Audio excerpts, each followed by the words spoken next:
महाड तालुक्यातील दासगाव खाडीपट्ट्यात डोंगर माथ्यावर वसलेली चिंभावे धनगरवाडी आहे। ही धनगरवाडी सोशल मीडियामुळे चर्चेत आली आहे। गावात एक दुर्दैवी प्रकार घडला। दिनांक 9 ऑगस्ट 2024 रोजी चिंभावे धनगरवाडी गावचे रहिवासी दीपेश विठ्ठल माने यांचा मानपाडा येथे आकस्मिक मृत्यू झाला। त्यांचा मृतदेह त्यांच्या राहत्या घरी चिंभावे धनगरवाडी येथे आणण्यात आला। चिंभावे गावातून धनगरवाडीत जाण्यासाठी रस्त्याची सोय नसल्याने तेथील ग्रामस्थांनी मोठ्या अडचणींचा सामना करीत मृतदेह चक्क डोलीच्या सहाय्याने 2 ते 3 किलोमीटर घनदाट जंगलातून पायवाटेने पावसातून दगडधोंड्यातून घरी नेला। सोशल मीडियावरून ही माहिती प्रसारित झाल्यानंतर एकच खळबळ उडाली। या वाडीतील एखादी व्यक्ती आजारी असेल किंवा एखाद्या गरोदर महिलेला उपचाराकरिता रुग्णालयात घेऊन जायचे असेल तर डोली अथवा खांद्यावर उचलून 2 ते 3 किलोमीटर जंगलातून पायवाटेने चालावे लागते। कित्येक वर्षे स्थानिक लोकप्रतिनिधी व प्रशासनाने दुर्लक्ष केल्याने या भागाला रस्ता मिळालेला नाही। वाडीची एकूण लोकसंख्या 150 असून कित्येक वर्ष रस्ता नसल्याने मुलांना शाळेत जाण्यासाठी रोज 2 ते 3 किलोमीटरची पायपीट करावी लागत आहे।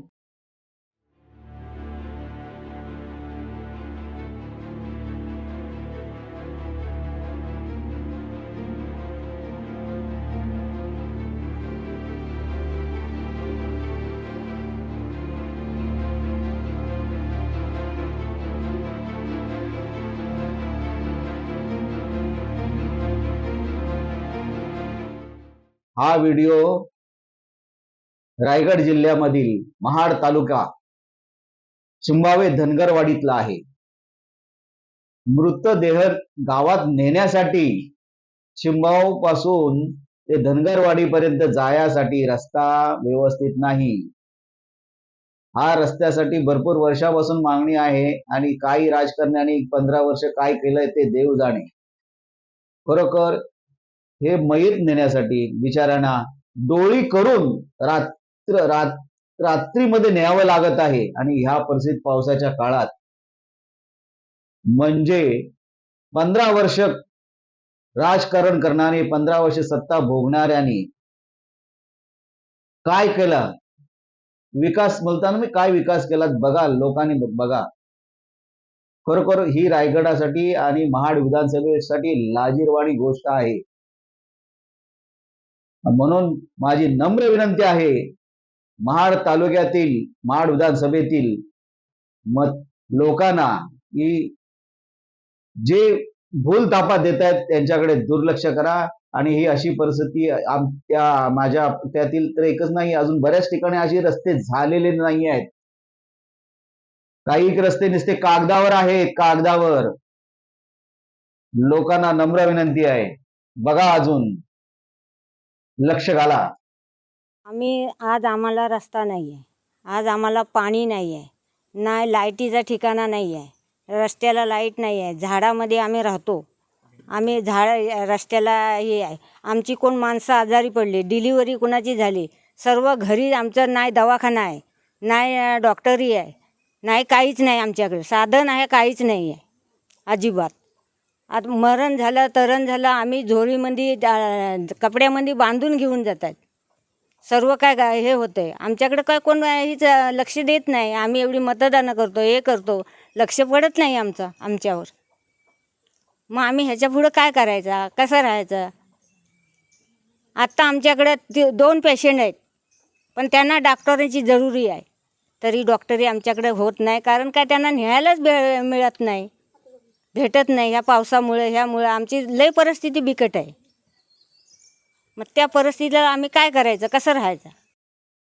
आता या ठिकाणी चिंभावे धनगरवाडी या ठिकाणी दीपेश माने ती अशी ठाण्यामध्ये घटना घडली की आमचं लय कंडिशन लय बेकार, इकडे आणलं परीत तर लय असं कंडिशनमध्ये आलं की आम्ही वयस्कर माणसांनी काय करावं आणि कसं राहावं असं विचार पडले।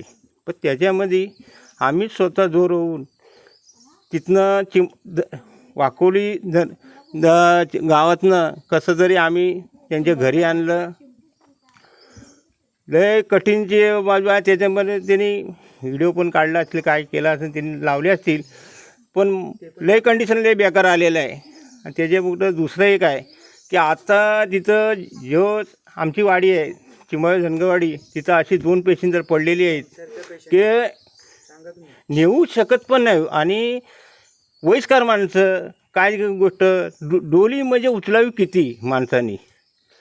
आता संख्या मोठी आहे, त्याच्यामध्ये संख्या म्हणजे तिथं हजर नाहीत. कोण मजुरीला गेलेलं, कोण कसं गेलेलं. पण रात्रीच्या पर्पजला आम्ही गुरवासवाली माणसं मग जिकडे जातं. मग तिथनं संध्याकाळी जेव्हा येऊ तेव्हा हे कोणी सांगितलं की बाबा असं कंडिशन आहे, तर आम्ही सगळी एक मिळतो आणि मग डोली करतो. त्याच्यानंतर आम्ही पुढच्या उपचाराला नेतो. पण ते जाता दवाखाना पण आमचे लय लांब आहेत. चिंबावे तिथं आमचा आहे दवाखाना छोटा मोठासा, तिथपर्यंत हेचपर्यंत आमचं लय नाही. म्हातारं वयस्करांचं लय ठगबाजी येते आम्हाला. म्हणजे काहीच गोष्टी आम्हाला ते मिळत नाहीत. याच्यासाठीनं नागरिकांनी व्यवस्थित तिथले जिथं त्यांनी आपलं कामाचं व्यवस्थित आमच्याकडे लक्ष देऊन सगळं पार पाडावं आणि आमच्याकडे थोडंसं लक्ष द्यावं. तिथनं एक दुसरी अशी आहे की आमच्याकडं पाण्याची व्यवस्था म्हणजे विहीर आहे, पण त्यातनं पाणी वयस्कर माणसाने किती कुठनं न्यायचं. जिकडे वाड्याला जरा घरं लांब आहेत, पण तिथनं काय करायचं. तिथं पण खड्डे डबके आहेत. एखाद्या रात्रीचं एखादं काय झालं तर आम्ही जाऊ शकत पण नाही. अशी कंडिशन आमची पण आहे. जिकडे जसं आमच्याकडे जसं, पण त्यांनी नागरिकांनी व्यवस्थित आमच्याकडे लक्ष देऊन व्यवस्थित ते एवढं पार पाडावं. आमची इकडे लक्ष दूर करावं नाही, एवढं लक्ष ठेवावं. नमस्कार, मी चिंबावे धनगरवाडीचा रहिवासी. आज आम्ही इथे पिढीनपिढी राहतो आहे. आमच्या 3 पिढ्या झाल्या. आज आमची इथे एवढी परिस्थिती आहे की एकदम खूप परिस्थिती वाईट आहे. आज माझ्या भावाचा ठाण्याला दूर असं हे झाला, अपघात झाला. त्याला अंतावेळी आमची एवढी परिस्थिती बेकार झाली की विचारून सोय नाही. पाऊस आहे, झाडी आहे, गवत आहे, सगळी काय आमची परिस्थिती बेकार झाली. वरून अंतावेळी परत खूप एवढा आम्हाला त्रास झाला. खड्डे आहेत, एवढा रस्ता नाही आहे. तर आमची परिस्थिती अशी आहे, तर बिकट परिस्थिती आहे. नाही रस्त्याला लाईट नाही हे. आजचं परत दुसरा विषय राहिला, समशाण्यामध्ये आम्हाला जायला रस्ता नाही आहे. ते आणायला आज 12:30 वाजता आम्ही समशाण्यामध्ये प्रेत ठेवलं. एवढी आमच्या गाडी नाही आहे. आज आम्ही जिथं गाडी मार्ग होता तिथं आम्ही रात्री 10:30ला ठाण्यावरून आणली बॉडी. ती बॉडी आणीपर्यंत आम्हाला काहीतरी 1:30-2 वाजले. असं तिकडून आणायला 1-1.5 तास झाला. मग आणीपर्यंत समशाण्यामध्ये 12:30 वाजेपर्यंत आम्ही त्यांना हे केलं. त्याच्यात झाला दुसरे आता नाही परत आहेत. आज लाईट नाही आहे. पोल आमच्या अक्षरशः लाईटीचे पडत आले आहेत. त्यांच्याकडे दुर्लक्ष आहे. रस्ता नाही आहे, पाणी नाही आहे पियाला. आज कमसे कम आमच्याकडे 150 ते 150 आज आमची लोकसंख्या आहे. तरी पण आमचा हे नाही आहे. आज आम्हाला एवढंच म्हणायचं आहे शासनाकडून की आज आमच्याकडे शासनाने काळजीने आज लक्ष टाकावं. आज आमची एवढी परिस्थिती वाईट झाली की आम्ही बोललो चला आज होईल, उद्या होईल, नंतर होईल, एवढ्यापर्यंत आम्ही नेला थांबवत. आज आमचे वडील आप सगळे अडाणी आहेत. आम्हाला पण बोलले दम मारायचे, राहू द्या तुम्ही पोरा, कशाला हे करताय, असं करताय. तर आम्ही त्यांच्या अजूनपर्यंत ऐकत आलो. पण आत्ता तर सगळं आम्ही जिकडे जातो आहे, समाजात फिरतो आहे, सगळे महाराष्ट्रामध्ये समजतो आहे. तर आम्हाला पण वाटतं आहे. पण आज आमच्या वाडवडिलांना काय एवढा अभ्यास नाही आहे. त्याच्यामुळे ते एवढं हे नाही, दुर्लक्ष, बोले होईल होईल होईल. पण एवढा आज हे झाला. आजला आमच्याकडे 3 पेशंट अजून आहेत आज समक्ष वरती. त्यांना आज 3 ते 4 लोक आहेत आमचे फक्त. ते आज ट्रॉली घेतात किंवा यांनी आणतात आणि नेतात. आता रात्री पण एक अशी आहे पेशंट, त्याला इकडं पण नेऊ शकत नाही का तिकडं पण, त्याला कसं आम्ही न्यायचा. तर शासनाला एवढीच आमची नम्र विनंती आहे की तुम्ही आमच्याकडे तात्काळीने लक्ष द्यावं. आज हे आहेत. आज आमची ग्रामपंचायत आहे चिंबावे धनगरवाडीची.